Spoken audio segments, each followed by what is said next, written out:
ఇద్దరికి ఏం కాకూడదు, ఇద్దరికి ఏమి కాకూడదు, ఏం కాకూడదు, ఇద్దరికి ఏం కాకూడదు, ఏం కాకూడదు, ఇద్దరికి ఏం కాకూడదు. ఇద్దరెవర్రా?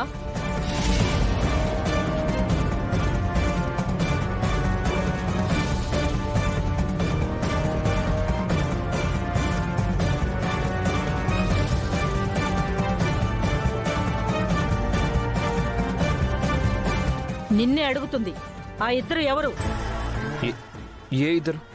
అదే ఇప్పుడు నువ్వు కలవరిస్తున్నావే, ఇద్దరు బాగుండాలి, ఇద్దరికి ఏం కాకూడదని. ఎవర్రా ఇద్దరు? ఇద్దరా? ఇద్దరండి బామ్మర్ది.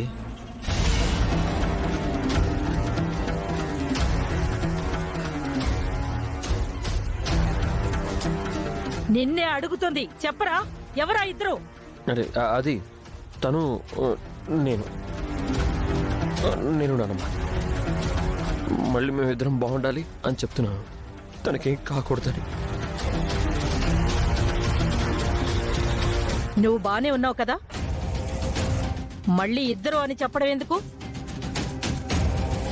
నేను బాలేదన్నమ్మా. నేను అహల్యకేమన్నా అయితే నేను బతకను కూడా. ఏమన్నావురా? ఎందుకు ఎందుకు ఇలా మాట్లాడుతున్నావు? అది చస్తే దాంతో పాటు నువ్వు కూడా పోతావా ఏంటి? అసలు ఎవరా అది? నానమ్మా,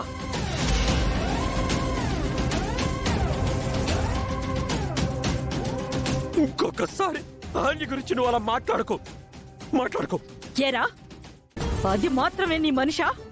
మేము నీ వాళ్ళం కాదా? వచ్చిన దగ్గర నుంచి చూస్తున్నాను, దానికోసం నీ ప్రాణాలే పోయినట్టు తెగ ఫీల్ అవుతున్నావు. అవును నానమ్మా, అవును. అహల్య నా ప్రాణం. అహల్య లేకపోతే నేను లేను. నా ప్రాణం పోతుంది.